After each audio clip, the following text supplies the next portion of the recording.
Want to know what the movers and shakers of New Hampshire's performing arts are thinking? Welcome to New Hampshire Unscripted with your host, Ray Dudley. Ellen, how are you? I'm pretty well. How are you? Good. Well, let's jump in. It's so good to talk to you, by the way, and thank you for doing this. I really, really appreciate it. My pleasure. So before we get into the community players information, why don't you give us all a little bit of background about yourself, your theater background, how you became your president, right now? I am this year, yeah. Take it away and give us your whole bio. Sure. Well, actually, I always dabbled in theater as a kid and, in school a little bit, but never did community theater until 2009. What happened was I was having a health issue. I was home a lot, and a friend of mine saw a flyer for Godspell that the players were doing, and she brought it to me, and she said, you have to try out for this. And I said, oh, Claudia, I really can't. I'm not feeling well. You've got to do it. You've got to do it. Well, I'd always wanted to do Godspell. I mean, that was my era. So I tried out, I got a part, and that was in 2009. And of course, the bug had bitten me back. So I've been involved with the players since 2009. And since then have done a bunch of shows, including at least one with you, maybe at least, more than yes. one with you, actually. That's right. In my prior life, I was a lawyer. I left that probably 20 years ago now on account of the health thing I mentioned. And I have had no urge to go back. And I'm awfully busy dealing with things that aren't paid employment. I know that well. Over the years, the players sort of figured out that I was available but hiding. And so bit by bit, I took on more and more. So for the past 4 years before this, I was co-chair of publicity. So doing all the press releases and the social media and all of that. And this year, I finally agreed to be president. It's an awful lot of work. I'll bet. But I didn't really think that my year as president, my first year as president, was going to be like this. I thought we were going to be putting on shows, and I was going to be going out of my mind with overlapping production schedules and the things that happen in our very busy players universe. Yeah, so most people would probably think that doing no shows would make your job very easy, but I'm guessing there's a lot of scrambling you had to do this year. Oh. What was different that you had to probably attack that would normally not happen in a regular season? Well, right off the bat, it was almost exactly a year ago, right, when things shut down. We had Barefoot in the Park under construction. In fact, that beautiful set, is still sitting in our workshop because, of course, everything shut right down. But what became clear to us and to any theater company that has overhead costs like we do, we have a building, and that has maintenance costs and heating and snow plowing and everything. And now our main source of income was shut off for a period of time that we didn't know. So immediately what we had to do was figure out how we were going to pay the bills if shows couldn't open for the rest of 2020. We figured, sure, by the end of 2020, things will get back and, we'll be rolling again. Well, little did we know, we'd be overlapping into 2021. So what we had to do right off the bat is come up with an approach that would say, how do we cut our costs to the bone and then raise the money that we're not going to get in ticket sales to pay those bills? So we went into overdrive on fundraising. And of course, we didn't know at the time. Nobody knew at the time. Are people going to give to charity? Right. Businesses were closing down. People were getting laid off. There was a hesitancy at first, I think, across the board in the economy. Nonprofits didn't know if we're not feeding the homeless or doing something frontline, are people going to give to us? Right. And the answer was yes. It was a resounding yes. Yeah. And it was because what people did was they gave to those frontline service charities, but they also gave to charities that they feared would be hurt and maybe even disappear if they didn't step up. And that's what our supporters did. We did really well fundraising because we were telling the truth. Yeah. That if we didn't get that kind of support, we would be in danger, just like a lot of other groups were. Yeah, you have an extensive network of people anyway, right? That on like a newsletter, or people that are you can contact that aren't just volunteers. That's correct. The players have been around since 1927. So over those years, we've got a regular following, audience members in the community.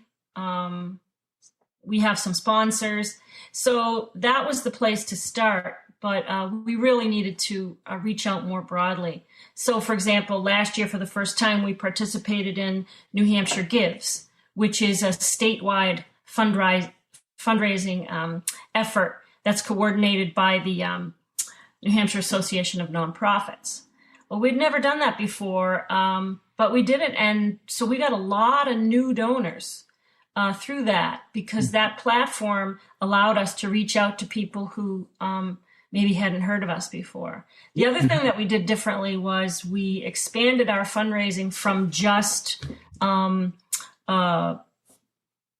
postal mail to social media and email. So basically, we're just like, however we can reach people. Yeah. Even if we're reaching people multiple times, we're going to do it. We have to do it. How about your corporate sponsors? Were they did you lose any? Did they come up to bat? They absolutely stuck right with us, which was really great, because that's incredible. When you have a corporate sponsor, one thing that you're offering them, you hope, is exposure. Their names on the programs, their names on the ads, the posters. Well, if you're not doing shows, you're not able to give them that same level of exposure in the community. Right. Because they do it as a marketing benefit, as well as to benefit the community from an altruistic standpoint. So, no, but they knew. Our two main sponsors, Merrimack County Savings Bank and Rotary Club of Concord, New Hampshire, they couldn't have been more supportive, and we're really, really grateful for that. So we had our foot to the gas really hard for most of 2020 to make sure that we could pay our bills. We, for the first time that anybody can remember, we applied for some grants, and we got a 3-year grant from the New Hampshire Charitable Foundation. Nice. We also got a grant from the State Council on the Arts. And again, it was those grant-giving institutions. Of course, they wanted first to fund, the front line, people out of work, people, having trouble paying the rent. But then they knew that arts organizations like ours, if we didn't get help, many of us would not have survived. Yeah, well, and the community plays at Concord are an institution anyway. You lose them, that's a big hole to try to plug, right? I think so. I do think so. Yeah. So were you able to meet your obligations? Have you been successful in coming up with everything you needed? Yes. Of course, we still don't know when we're going to really get back in the swing. Yeah. Right. So now here we are in March 2021, and we really have to do the same thing. We have to fundraise hard. Man. Yeah. So, but that was sort of the, the unfortunate thing that we had to do in 2020. But the fun thing that we were able to do in 2020 was, because the studio was closed, we were able to take the time to basically rehab our studio. Yeah. just like all of us, last March, April, we were like cleaning out our closets and, we were all full of energy. Well, that's what we said too, because our studio is 21 years old and it is heavily, heavily used. And 21 years or more, actually, more than 21 years of stuff had made its way into the building. Everything getting kind of dog-eared and worn and, the floors worn. And so we have we have a good number, 6, 8 volunteers, retired, newly retired, who've been at the studio probably 3-4 days a week throughout this entire year. And Ray, when you get back in there, you are not going to believe what you see. Well, I saw some photos of what do you call that room? The rehearsal room. Yeah. Remarkable. So before you go too deep, for people who have no idea what your studio is, can you talk about, it's a remarkable, it's like the seventh wonder here in Concord. Yeah. It's huge, it's vast. Talk about a little bit about what's in there. Sure. Oh, yeah. I love bringing people there for the first time because they are blown away. Yeah. They don't know it's there. And if you're from another theater group, you come and you say, oh my God, look what you guys have. Right. So until 21 years ago, the Players did not have a studio. Like a lot of other groups, they were using church basements and, empty warehouses, often unheated. And our belongings were in people's attics and basements.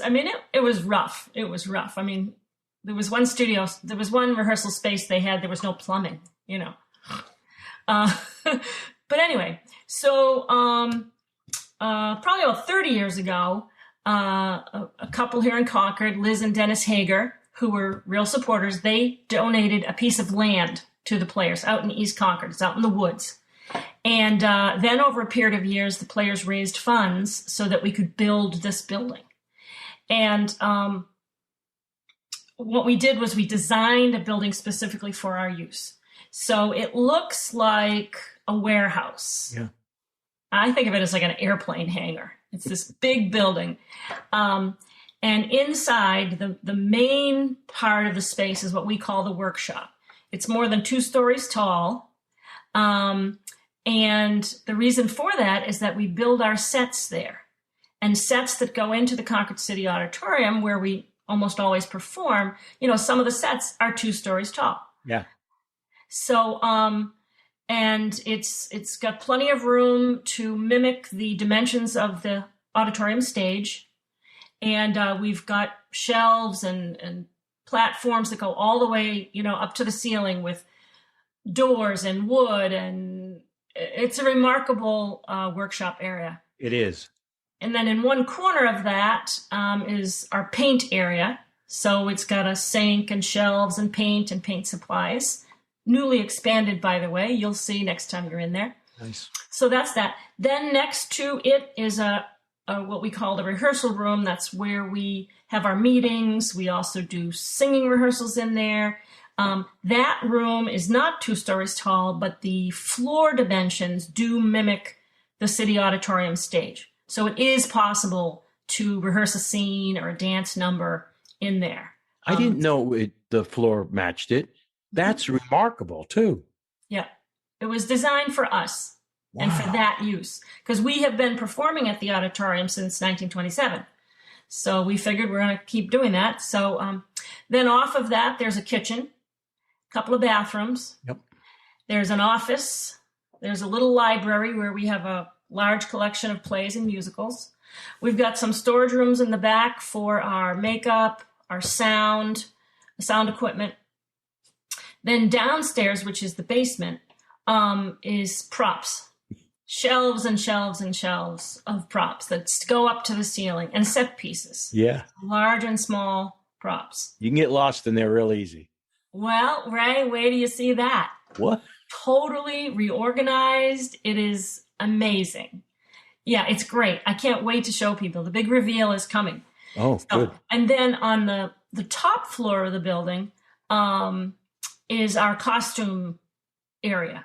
So that consists of a workroom where Betty Lent, who is our costume mistress. Mm-hmm. She and Gay Bean and others work. And then there's a hallway that goes down, and off of it are all these closets with stacks and rows and rows and rows and rows of costumes.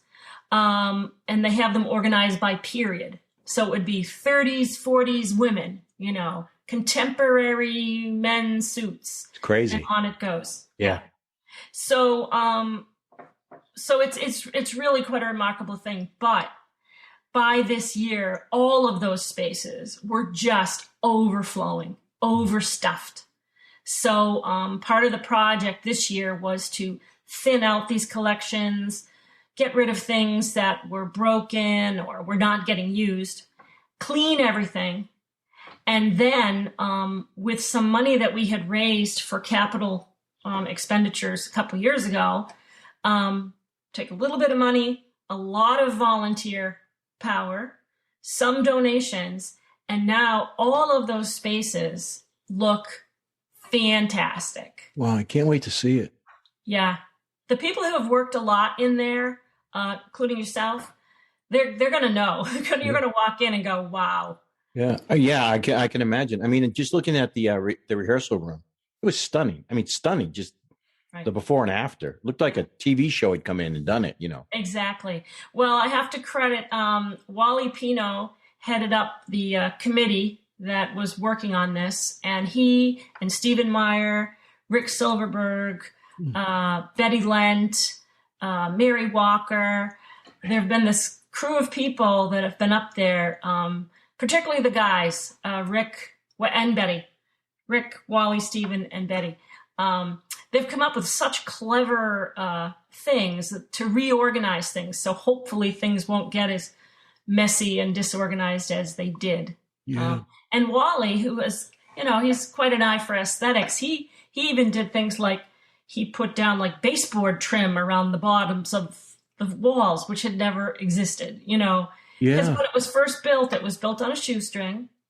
And it was like, once it was functional, that was it. That was enough. Yeah. Now Wally has taken us the extra step with the help of these other folks to really make it look prettier and homier and less like a warehouse and more like a place that you might like to hang out in. Yeah, it's really a remarkable place. And for people who don't act and don't understand it's such a privilege and a benefit and a reward to have a place like that where the set can be built before you even have a read through, and to be able to rehearse on the very set that's you're going to be performing on. That's almost unheard of. It's amazing to me. That is, as an actor, that is such a benefit. That people have to see the place. They really do. It's remarkable. Right. Well, we've been talking for a couple of years about having some sort of open house up there or something, but, you know, I was really hesitating, Ray, because it's like, I don't want to invite people to our messy house. Okay? I want to fix this up. Then invite them. You clean your house. You fix it up before people come. Yeah. So our annual meeting this year, it's always in June. And so the hope is it's going to be outdoors at our studio grounds. And this is when the membership comes together every June. We usually have a potluck supper, and then we have our business meeting, just like any nonprofit does. And we have some silly awards, and we have some serious awards. This year, that meeting is going to take place outside in the afternoon. It's on Saturday, June 12th. Okay. And we will conduct small group tours into the building. We're not going to, have dozens of people flooding in at once, but that'll be the perfect opportunity to let people really see it up close. Because the people who have worked on it, all of us are really proud of what they should be. They should be. Yeah. And you're right about the business of the set. I think one thing that always amazes people, like some of the tradesmen that we had come in to do some work recently, they come in and they're like, wow, what is this place? And of course, the Barefoot in the Park set is still sitting there. Nora McBurnett, who is a photographer, she's on our board. She was over there this week taking some pictures, and she just got some beautiful pictures of that set which you'll see soon because the NHTAs is having their award show virtual this year. Yeah. They're doing an unawards thing. And some of Nora's pictures will be in there. Nice. But anyway, I think one thing that people are always surprised to hear is that you come in and you see this whole set.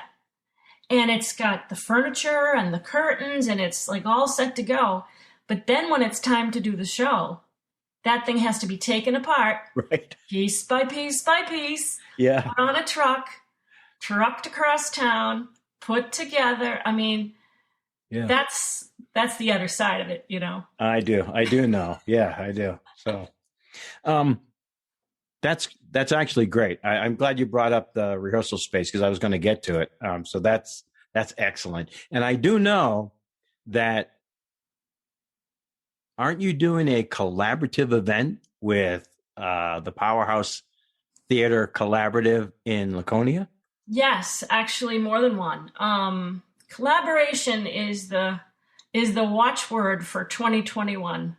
It's hard for us all to get back into theater because of the costs and the uncertainties and spaces. And so there's been a lot of collaborating going on behind the scenes, yeah. But in front of the scenes with Powerhouse Theater Collective, which is Brian and Johanna Halprin, mm-hmm. who have been artists in residence at the Belknap Mill. They have formed Powerhouse Theater Collaborative. And so what happened in the fall was they ran a playwriting workshop on Zoom. And Brian approached us months prior saying, what I want to do is do this playwriting workshop from which will emerge 16 short plays. Then I want to have a festival where we get directors and actors and we put on all 16 shows. And he proposed at the time to partner with us so that we could help, find the playwrights, find the directors, find the actors, provide the costumes, provide the sets, help with the promotion and all that kind of thing. So, then along came COVID. So the way it's going is exactly as described, but the plays have been written. The directors and the actors are now rehearsing via Zoom. And then a set of those plays, so I want to say 8 of them, are going to be filmed. So the people involved with those decided that they didn't want to do a live performance. They would continue with the virtual format. So those plays will be filmed and then they will be aired for a period of 2 weeks at the end of April. And the details of this are on our website and I'm sure on Powerhouse Theater Collaborative's Facebook page too. So those will be at the end of April. But then the rest of the plays, I forget if it's a dozen, I forget how many, will be performed at Rotary Park in Laconia live. That park is sort of affiliated with the Belknap Mill. Mm-hmm. So that's how we sort of got an in there to do the plays. When is that, June? Is that what you said? June? End of May. The live festival is at the end of May. Nice. Those dates are on our website. Actually, there's a link on our homepage. So, and there are lots and lots of players, members involved, both having written plays, directing, acting. And what's really kind of cool for the players is that these directing opportunities are by design for people who want to get into directing. So it's sort of a low-key, low-pressure way to get some experience with Brian mentoring. Mm. And the players have an interest in cultivating more directors. Yeah. Well, you've always had a, what do you call that? Where people come in and you give them, they can do like a one act and then they can do a small stage and then they can do a main stage, right? You've always had that. Right. It's just that has not been as active in recent years as we would like. And so we've been looking to get those activities started again. our organization has gotten so busy putting on shows in recent years. We do 4 major shows a year, 3 main stage, plus the Children's Theater Project does a full-blown show in October. So I think what's happened is that our shows have gotten, very popular, very big, and we're so busy running, hamsters on a wheel almost. Yeah. So actually, that's sort of another silver lining of the pandemic for us as an organization, is that it's given us some time to look at the goals that are outside of or only affiliated with putting on shows. So fixing up our studio, but also focusing on developing directors. So another thing we're doing right now to develop directors is we have a directors workshop that's ongoing right now. We had our first session this past Monday, and it's on Zoom, and it's headed up by Kevin Gardner. Yep. I don't know if you know Kevin, but Yep. Very experienced director, actor, theater educator. And then 3 of our directors, Betty Lent, Waylon Bunnell, and David McNeil, are helping Kevin. And we have about a dozen or 14 students. I'm one. And it's sort of a mini course. It's 4 sessions, but it's designed to take novice directors or people who are thinking maybe they'd like to direct, or even actors like me who probably don't want to direct, but would like to understand more about how directing works. Mm-hmm. And we just figured that was something that we could do virtually. Wouldn't cost us a lot of money. We could offer it for free, which we have. So the pandemic has given us the opportunity to sort of step back and say, okay, what can we do about this challenge we have of needing more main stage directors in our stable, if you will. So anyway, the Play Festivals is the one collaboration with Powerhouse, but the other one is that this August, we will be co-producing Neil Simon's The Dinner Party at the Colonial Theater in Laconia. Nice. Hoping that the Colonial will be open. And the origins of that are that The Dinner Party, directed by Brian Halpern, was supposed to be our show in summer 2020. Done at the Audi? It was going to be at Hatbox Theater. Oh. And Brian had his cast and his crew, and they had been working on designs, and, that was the next show that was going to be presented. Boom, everything stopped. And so after a time, Brian and Johanna had this opportunity to become affiliated with the Colonial, which, for those folks who don't know about it, that's a historic theater that has just undergone a tremendous renovation and rehab with CDFA money and sponsors, and it's going to be gorgeous. Mm-hmm. Going to be gorgeous. And it will be run kind of like the Capitol Center for the Arts. We'll be bringing in acts, music. However, the Colonial dedicated certain number of weeks every year to community productions. And so Brian and Johanna have been invited to bring those community productions to the Colonial. So they were given an August slot to begin. Mm-hmm. It will be the weekend following the grand opening. And so Brian came to the players and said, what do you think about taking our dinner party show and putting it on at the Colonial? Be kind of cool, brand new, beautiful theater, week after opening. And we had a pretty good idea that the Concord City Auditorium was not going to be open. That's a big jump from 100-seat potential to 7-something. Yeah. Yeah. Well, the nice thing about the dinner party as a show to come back to is that it's a small cast. Unlike a big splashy musical, the costs are contained, Mm-hmm. the royalties, and so we don't have to sell 700 seats Yeah. to cover the cost of the production.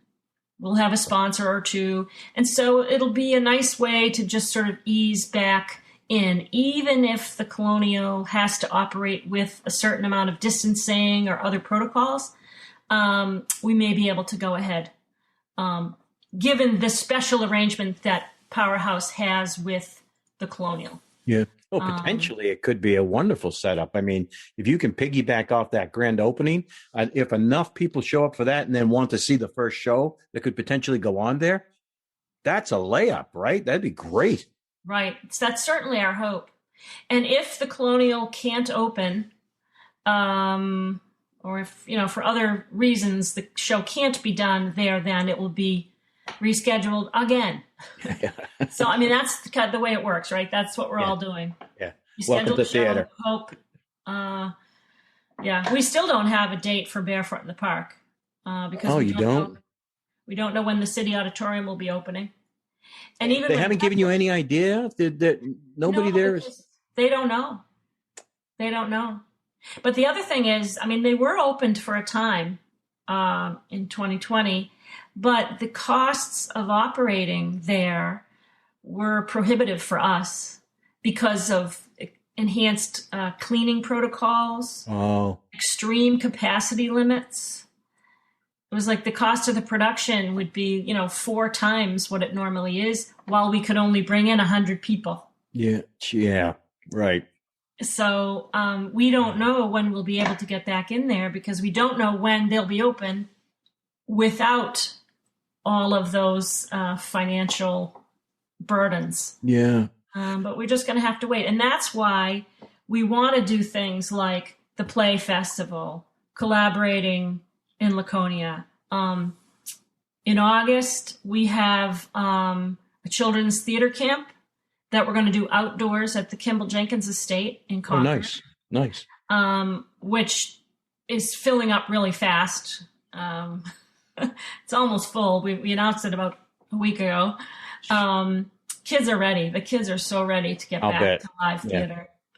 And then we have a show scheduled for Hatbox Theater in September. Oh, what's that? Called White Rabbit, Red Rabbit. Oh, yeah. Whalen's directing that, right? Well, that is a very interesting show, Ray. You've never seen anything like it. Have you seen it? I haven't seen it. No. It played over in Portsmouth, and I didn't go. I had a friend who was in it, and I meant to go see it, but audiences and everyone are sworn to secrecy because what it is it's a 1-actor show, and if you have 9 performances, you need 9 actors. And that's because the way it works is the actor doesn't get the script till the performance. It's like the actor a nightmare. steps on stage. An actor's nightmare. And the audience doesn't know what's going to happen. Nobody knows what's going to happen. There were no rehearsals. There's no director. But your friend probably told you it's a fabulous show. I didn't get to talk to my friend, but I saw the reviews for the show. And I went online and looked at it and like, what is this thing? It's just a bizarre, there are so many pitfalls that could happen here. It scares the Jesus out of me. And yet, it played for I don't know how many months off Broadway. And it had like big names like Nathan Lane and really Goldberg. Yeah. No, this is a real deal. And it's been translated into 20 languages. Wow. The author is an Iranian author, I believe. Yeah. The Hatbox is perfect for that setting. Perfect. Yeah. When we were supposed to do it long ago at Hatbox. Oh, man. But that's really the perfect show to dip back into theater because... No. As an actor, it is not. Well, from an organization standpoint, it is because we don't have to get people together for rehearsals. There's no singing. Yeah, I don't know. Well, Ray, I don't know. You can get on the waiting list. I think we've got our 9 actors, but Yeah, yeah, yeah. I'm glad you have them already too. I think it sounds cool. It would be such a challenge. Such a challenge. Yeah. I mean, it could be so much fun on so many levels. Yeah. Could be. Well, our plan is for 9 performances in September of 2021. Exact dates and times being just ironed out now. Yeah, I'll bet. I talked to Andrew the other day, and they're trying to move towards getting a board, going nonprofit, and working all that out on top of trying to open the thing and get enough shows in there and have pitch night. And that's right. So, yeah, good luck with that. Yeah, well, we certainly hope that it works. That it works. Yeah, Catbox has been a fantastic contribution to the scene. Yeah, I love the theater. I really do love the theater. Yeah, you've performed there plenty of times, right? Yeah, many. Yeah. I just love the intimacy of it. As an actor, I love to almost hear the audience breathing right on you. It's just wonderful. Yeah, I've performed there a couple times too, and it's different. It's different because you're practically stepping on the toes of the front row. Yeah. I've been in a few shows where I've actually saw people sleeping. That's been interesting. That's the other thing. How not to be looking at their faces. Yeah, they're right there. I mean, they're like 5 feet from you. There's my mother. She's right there. So that gets us to August. Are you slated? Do you guys have things that potentially carry you through to next year? Well, the thing is, because that Barefoot in the Park set, which is a 2-story set, it's the full big deal, is sitting right in the middle of our workshop. And hundreds of volunteer hours have gone into constructing that, as well as we have the cast was like within a week of heading to tech. So that show, that needs to be our next show at the Concord City Auditorium. And so until we get the idea of when that could be, we're in a real holding pattern. Our thought is that when the Audi does open and we can schedule Barefoot in the Park, then we'll be able to decide what shows to do in addition. We're thinking of going back to the shows that we had to cancel for this year. So there was Last Gas. I think we were going to do Murder on the Orient Express. But it's all uncertain because you've got to be flexible. Yeah. And the thing is, normally we do a kids show in October, the Children's Theater Project, but those shows, like any, they usually audition in May. They're cast in June. Yeah. And then they do some rehearsing, a little bit of rehearsing and set building possibly in the summer. And then the kids come first week of school and they're right on it. Well, we can't plan for that right now. And the Barefoot in the Park set is right there in the space where they work. So we're gonna have to look for other venues, other options to do shows that are not going to be 2-story sets and big cast. We're going to have to look for alternatives, frankly, because it's entirely possible that the Audi will not be open till late fall with the kind of freedoms that we need to be able to afford to operate there.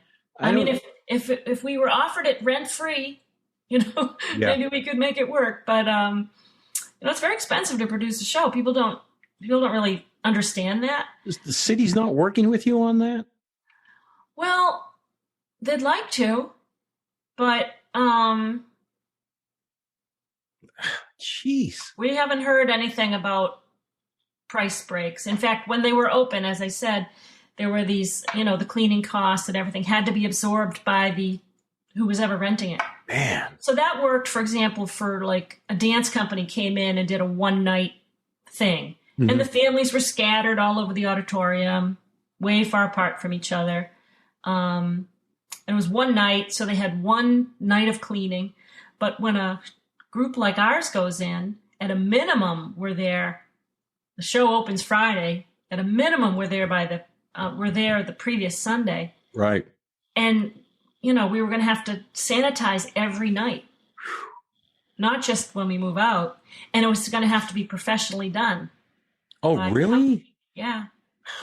Yeah. And then, of course, there's the artistic side of it too. You have this big, let's say 650 seat auditorium. If you did distancing, people would have to be sitting on the far reaches of the balcony and the way sides of the house, and seats that our patrons are not that fond of. Yes, and sometimes get roped off for that reason. That right. Yeah. And so we're not too eager to be standing on stage looking out at what appears to be actors to be an empty auditorium. Yeah. Oh man. But even apart from our druthers, it's pure dollars and cents. We can't afford to do shows with costs like that. Yeah. That's a shame. It's so prohibitive. I mean, it's making no money right now. You would think, they can do what they want, but it seemed to me something would be better than nothing. Yeah. Well, I think because it is a city-owned venue, I think they have, it's a little more bureaucratic than if it were a privately owned space. I'm shocked. But also, any theater, any venue right now, and for the past year, they're concerned about liability. Yeah, I guess. Yeah. Nobody wants to be the source of a super spreading event. We don't. I know. So, yeah. I know. So what, before we go too far, assuming things do open up and people want to get involved who maybe have never been involved, how would they contact you? What route would they go through? Oh, absolutely. So if they go to our website, which is communityplayersofconcord.org, my email address is right at the top. Okay. As president, and I welcome inquiries. And then there's a Get Involved tab where people can click and sort of get an idea of the different things that we do.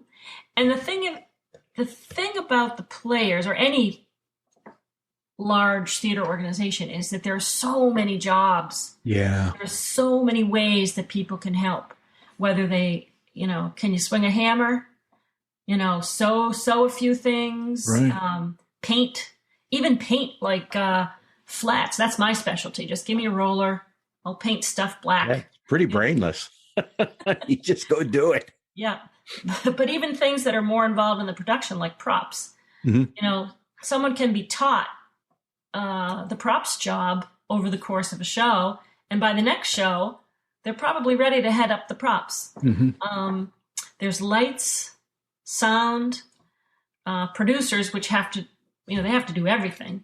And then there are jobs like designing posters, designing ads. Just hanging a poster. Posters. Yeah. It's a tremendous amount of work that goes to putting on a show. And right now, with what's been going on at the studio, we've been welcoming people, if they want to volunteer, to come and join Betty with your mask on, mm-hmm. up in the costume area, because they're still cleaning out and they're tagging all the costumes. We have an extensive lending program. We lend costumes and props to all kinds of groups and people. In fact, we counted them up recently, and we've lent to more than 155 groups. Thousands and thousands of items that get lent and returned and lent and returned. And that's quite a process. Running that program is quite a mm-hmm. process. And also, when things come back, putting them all away, making sure they're in good condition. That requires a lot of volunteer hours. So there really are easy ways for people to come to get to know us. Yeah. For example, another thing we did this year is a virtual murder mystery night. Really? So it's a murder mystery game where you sign up in advance, and then you're assigned a character, and you get this packet of information about your character, and then you come online via Zoom, and it's a play. and people are sort of improvising and acting their parts. And it's a Broadway themed murder mystery game that's put out by a company that is doing this. What? And we subscribed, and so we put it out there. And recently we had one, and we had a couple new people who we'd never met before. Hi. Wow. They were part of they took on a role? Yeah. Jeez. And did really, really well. Man. So has that been well received? That's astounding. Yeah. Well, the first time it got canceled because we had like a dozen people or 12 people, 15 people. And then a few people had to cancel, and I forget what was going on that week, a snowstorm or something. But anyway, we rebooked it, and we had it like 2 weeks ago. And yeah, there was a good crowd of us, and it was a hoot. Yeah. It was a real hoot. And the idea there is just to bring people together for something fun and something acting related. People wore costumes. Of course. And we kind of got the hang of it as we went along, and the improvisations got a little crazier. And oh my God. Really my God. funny. I wish you had taped that, recorded it, and then put it out there. Maybe we did. Yeah. But reaching out to people, and another way that we've been reaching out to people, and this is a great way to stay in touch with us and figure out what's going on, is once COVID hit, we decided we would do a monthly newsletter. I was just going to ask you if you had a newsletter. Yes. Nice. And Good segue. It's terrific. Nora McBurnett, Doris Ballard, Doug Schwarz. We formed a marketing team. We'd always had a publicity committee that takes care of show publicity. Yep. But this is more, what we needed was an effort to let people know about the organization, and especially about what we're doing since we're not on stage. Mm-hmm. And so it comes out once a month, about the third week or so. And if you go to our website, communityplayersofconcord.org, you can subscribe to it. And it comes out every month, and it has 6 or 8 things to keep you up to date. Things like the murder mystery you can sign up for, or, different things you can do, different things you can watch, pictures of the studio renovations. Does it come out via email, or is it a hard copy? It's an email. We call it e-news update. Nice. And Nora is really good with the pictures and the layout. It's easy to read. It's nice looking, and I'm always surprised when I read it. Like, oh yeah, we're doing that. Oh yeah, wow. We've got a lot going on. And that's just a really good way that people can just stay in tune. It just pops into your email box once a month. Yeah, you should do a virtual tour and link it to that email. Yeah, you're right. Just have somebody with a camera. Even Josh down at CTV down there, could probably someone could usher him through, someone who knows what they're doing, what they're talking about, like yourself. You're right. Well, thanks for having me here to talk about all this. You're welcome. I can't believe I haven't had the players on before. I don't know what happened. they fall through the crackers. I don't get it.